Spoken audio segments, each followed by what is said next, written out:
What's up, Lonerd? So, this story is about how I went to Chicago to celebrate my birthday and I ended up homeless. Started off with me being in a relatively decent spot, and eventually I got to a hostel, and eventually I ended up on the street. So, let's get into it. Now, one thing you're going to learn about homeless people is that they love to tell you their story, and they deserve that. So, here's mine. Started off going to college and graduating with a degree in computer security and criminal justice. I then got a full-time job and moved straight to LA. After moving to LA, I met some friends who really brought back the creative energy within me. We were doing so many things, and I got back to some childhood passions and even things I've been doing for a while.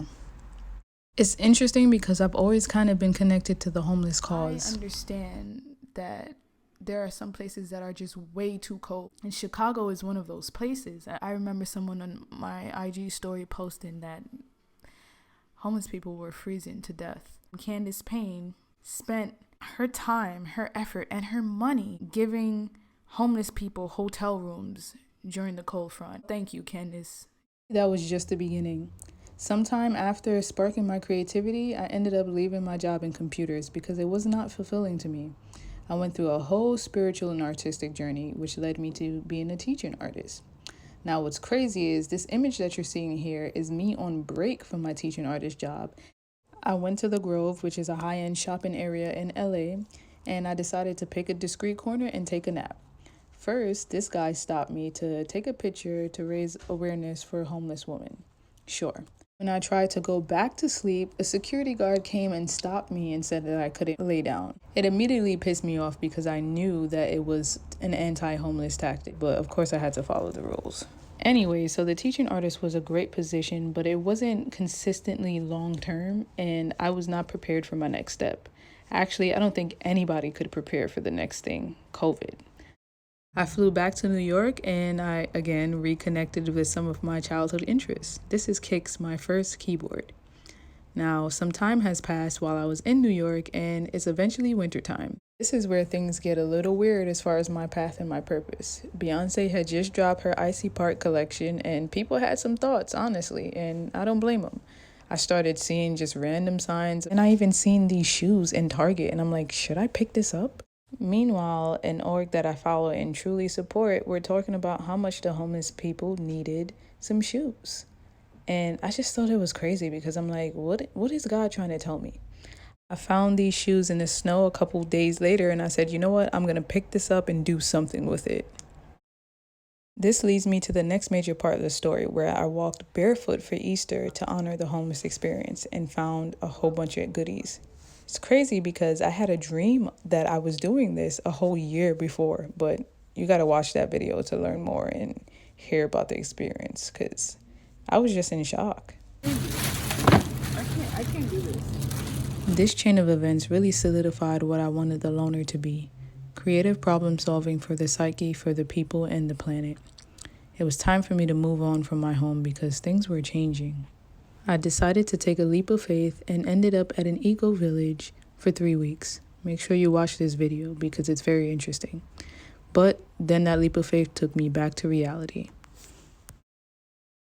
The whole time I was in the airport waiting for my checks to clear, it was just nonstop walking back and forth. It was almost like a homeless person with their carts on the street. I stayed at this nice place for a few nights, but I then went to the hostel, which also became kind of expensive over time. I decided that, you know what, after this night, I'm going to sleep out. Recently, one of my friends asked me, did this really happen to you or did you do this for an experimental purpose? And I said, yes.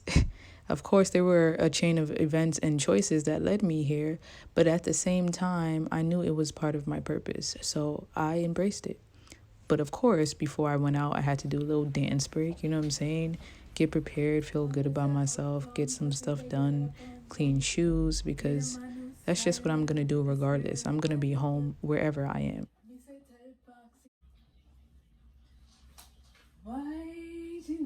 The days finally come and I tried to make the best of it. I took one last shower at the hostel, tried to gather my stuff up and make sure, I can organize it.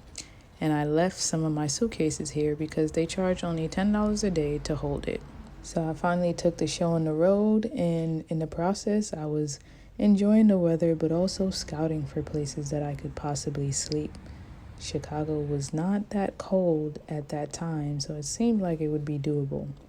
I found this one place where someone was already kind of sleeping out, and I was like, maybe I should follow suit. The reality is, I still didn't connect to the fact that I was homeless. I figured that I was doing this for a day or two and things would be okay. But of course, I couldn't ignore the stark reality of what I seen on the streets. I still tried my best to give any food or any money that I had at the time. My day of gallivanting turned into night, and suddenly it was time for the lights to shut down and for me to find a place to settle down. I went back to the one spot and it was ready for lights out, right? Good night. Psych.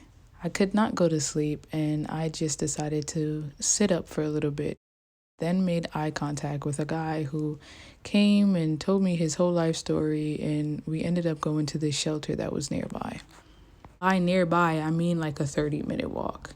Turns out they weren't opening up until 7:30 for admissions. So I went back to my spot and I just said I will have to endure this cold until the morning time and then try to go back to the shelter because it was freezing and I'm anemic. I found stuff to keep me busy and it was kind of cool, honestly.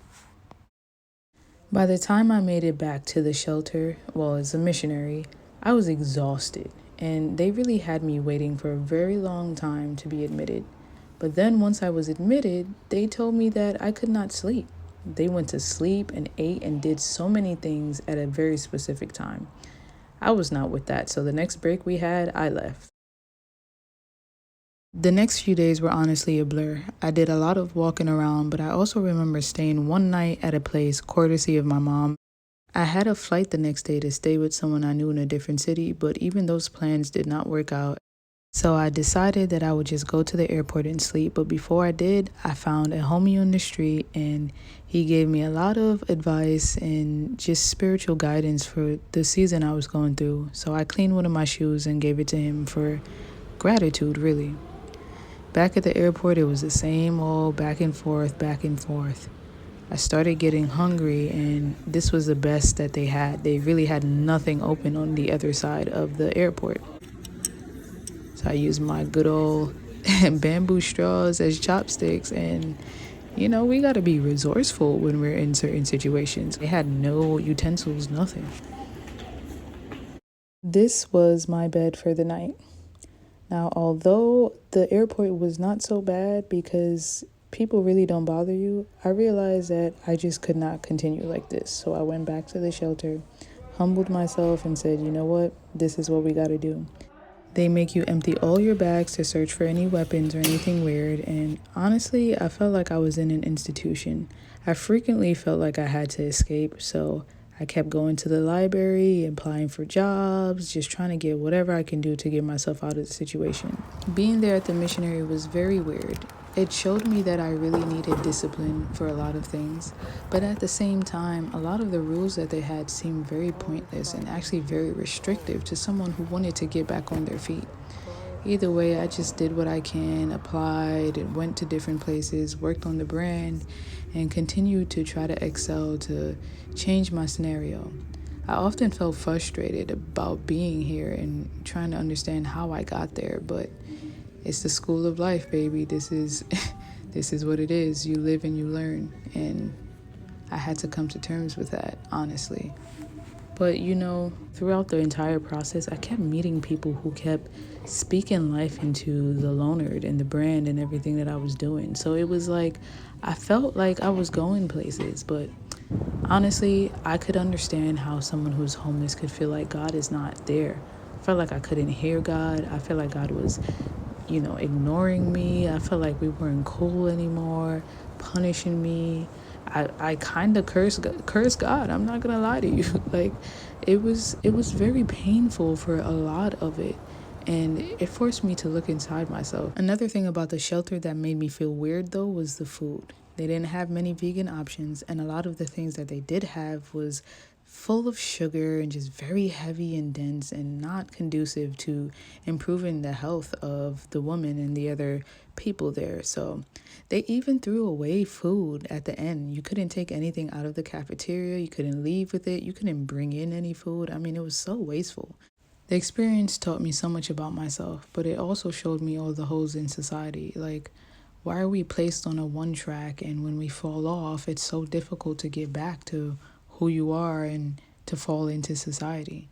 On top of that, some of the solutions that are proposed need some work themselves. You know, the missionary kept preaching about Jesus, and while I did connect to a lot of the messages because Jesus is also my homie, I felt like there was a sort of neglect towards the psychological aspect. A lot of Christian based or even religious based help comes from this place of I sinned and, I am not worthy. But really, the stories that homeless people tell themselves about themselves, the beliefs and the things that they're still holding on to, that baggage that they carry, that needs to be healed. We cannot move forward into the light until we heal our darkness. And you might notice that I'm still saying they, as if I'm that separate from it. Really, it takes one bill, one missed payment, one misdirection, one unexpected event to end up in the same situation. And society really should not be built like that. I will say, though, that this experience has taught me my strength. I was so afraid to fall that when I finally did, I learned that life still moves on. And that's exactly what I want for the homies. To know that they have not fallen. They are angels that have learned to walk amongst men, and their wings will fly again. So this is for the homie in MacArthur Park that told me my boys will be boys hoodie is a little problematic. He was right. Or the homie Southside that I met at the Chicago airport. She was really sweet, but you could tell that she was still holding on to some pain.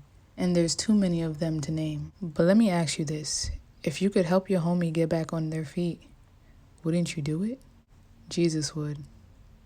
Thank you for watching, Lonerd.